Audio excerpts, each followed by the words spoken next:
모자와 선글라스를 쓴 남성이 백화점 명품시계 매장을 둘러봅니다. 어깨에 쇼핑백 여러 개를 맨 채로 한 번에 1,200만 원씩 결제하기도 합니다. 고가의 수입차를 몰며 일주일 동안 이렇게 쓴 돈이 1억 원입니다. 남의 명의로 카드를 만들어 물 쓰듯 돈을 쓴 겁니다. 백화점과 아울렛 등에서 에카드를 이용해서 결제를 하고 흥청망청 사용한 악성 코드가 링크된 미끼 택배 문자를 보내 피해자 휴대전화의 개인정보를 빼낸 뒤 피해자 명의의 휴대전화와 신용카드를 만드는 수법입니다. 결제 승인 통보도 막아 피해자는 황당한 결제 청구를 받기 전까지 알 방법도 없었습니다. 뒤늦게 사기 사실을 알게 된 50대 피해자는 이달 초 가족을 두고 스스로 목숨을 끊었습니다. 기존의 이제 보이스피싱 범죄에서 이제 진화해서 이제 온라인상으로만 이렇게 카드 발급부터 그 대출까지 손쉽게 이루어지다 보니까 경찰에 붙잡힌 30대 남성은 마약 사범으로 집행유예 기간에 또 사기 범죄를 저지른 것으로 드러났습니다. 경찰은 구매한 명품을 조직에 상납했다는 남성 진술을 토대로 공범을 쫓고 있습니다. MBC 뉴스 이채연입니다. 요즘 은행 창구에 직접 가지 않고도 스마트폰으로 웬만한 은행 일을 다 볼 수 있게 됐죠. 본인 인증을 받을 때도 신분증을 촬영해서 보내게 되는데 실제 신분증이 아니라 복사본으로도 인증이 가능한 경우가 많다고 합니다. 이런 수법으로 돈을 빼대는 사기 사건들이 늘고 있지만 은행들은 책임을 피하고 있습니다. 이성일 기자가 취재했습니다. 지난 2월 80대 김모 씨의 계좌에서 1억 원이 넘는 돈이 사라졌습니다. 딸의 전화를 받고 신분증 사진을 촬영해 보내줬는데 알고 보니 딸이 아니라 사기범들이었습니다. 신분증을 직접 넘겨주신 아니에요? 그거는 안 된다 그러더래요. 그래서 다시 이제 주민등록증 찍어서 이제 그거 보내주신 거죠. 사기범들은 왜 신분증 사진을 달라고 했을까요? 스마트폰으로 계좌를 만들려면 신분증 실물을 촬영해 전송해야 합니다. 그런데 실물이 아니라 신분증에 사진을 다시 촬영해 보내줘도 본인 인증을 통과할 수 있습니다. 칼라 프린터로 복사한 신분증을 촬영해도 인증을 쉽게 통과합니다. 인증 과정이 한두 단계 더 있지만 거의 모든 은행에서 신분증 실물 없이 계좌 개설은 물론 보안 매체까지 얻을 수 있습니다. 이런 수법으로 대출까지 받을 수 있기 때문에 피해가 수억 원에 달하기도 합니다. 휴대폰이랑 신분증이 있으면 또 공인증서가 또 비대면으로 발급. 연쇄적으로 하나 뚫리면 하나가 얻어 걸린 거고 두 번째 얻어 걸리면 세 번째도 얻어 걸리고 최종 대출까지. 은행 창구에서는 직원이 직접 신분증이 실물인지 거래 당사자의 것이 맞는지를 확인을 합니다. 하지만 비대면 서비스는 스마트폰이 찍은 신분증이 진짜인지 사본인지를 가려낼 기술을 갖지 못했습니다. 그러다 보니 1993년 도입된 금융실명제의 실명 확인 원칙에도 구멍이 생겼습니다. 본인 확인은 무조건 금융사가 해야 되고요.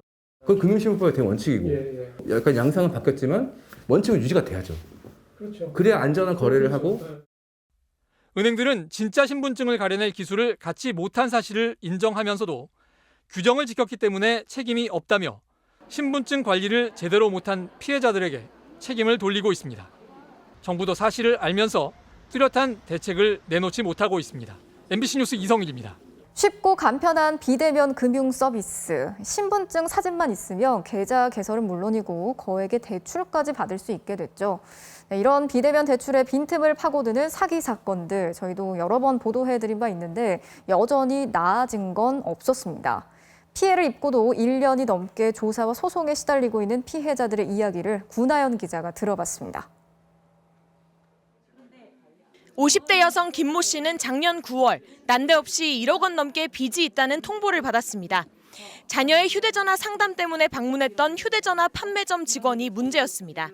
상담 당시 김 씨의 신분증을 몰래 촬영한 뒤 신분증 사진을 이용해 계좌 개설은 물론 휴대전화까지 만들어 대출을 받은 겁니다. 범인이 하나를 더 만드는 거죠. 제 명의니까 본인 인증을 하고 신분증 촬영본으로 대출을 발생시키고.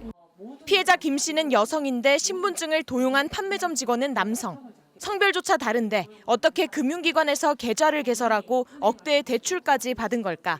당시 본인 확인을 위해 은행 직원이 전화를 걸었지만 판매점 직원은 태연하게 도용한 신분증을 보며 여자 목소리를 흉내내 답했습니다. 고객님 지금 본인 확인 위해서 성함하고 주민등록번호 13자리 좀 불러주세요.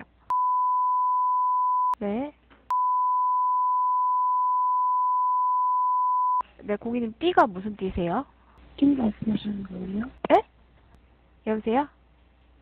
여보세요? 은행 직원이 갑자기 태어난 해에 띠를 묻자 연결이 끊긴 것처럼 전화를 끊었다가 검색한 뒤 답변하기도 합니다. 여보세요? 네, 고객님 전화가 끊어져가지고. 저 지하라 가지고 전화가 잘 안 들렸어요. 네, 고객님 띠가 무슨 띠세요? 띠 소띠입니다.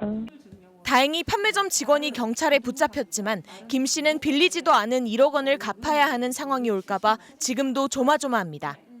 신분증 실물을 촬영한 사진은 물론 사진을 다시 촬영한 사진만 보고 금융기관들이 거액을 대출해준 사례도 있습니다. 한 인터넷 전문은행의 경우인데 공지에선 사본이나 임시신분증은 안 된다고 돼 있습니다. 하지만 신분증 촬영본만 갖고도 계좌를 만들 수 있었습니다. 넘어가죠. 넘어가진다고. 대출 이것도 다 할 수 있는 거잖아, 이렇게. 심지어 분실 신고가 이뤄진 신분증 촬영본으로 대출이 이뤄진 경우도 있습니다. 인공지능 등을 활용한 비대면 인증 기술이 개발되고 있다지만 아직까지는 촬영된 신분증이 실물인지 복사본인지 판독하지 못하는 겁니다. 사람을 확인하는 기술이 아직 안 도입된 상태에서 사람을 확인한 적이 없는 것 같아요. 이런 사이 신분증을 도용당하거나 휴대전화나 컴퓨터에 저장해둔 사진을 분실 또는 해킹당해 거액의 금융사기 피해를 입는 경우가 계속되고 있습니다. 하지만 금융기관은 물론 당국도 피해 구제에 소극적이어서 소송에 의존해야 하는 경우가 대부분입니다. MBC 뉴스 구나인입니다.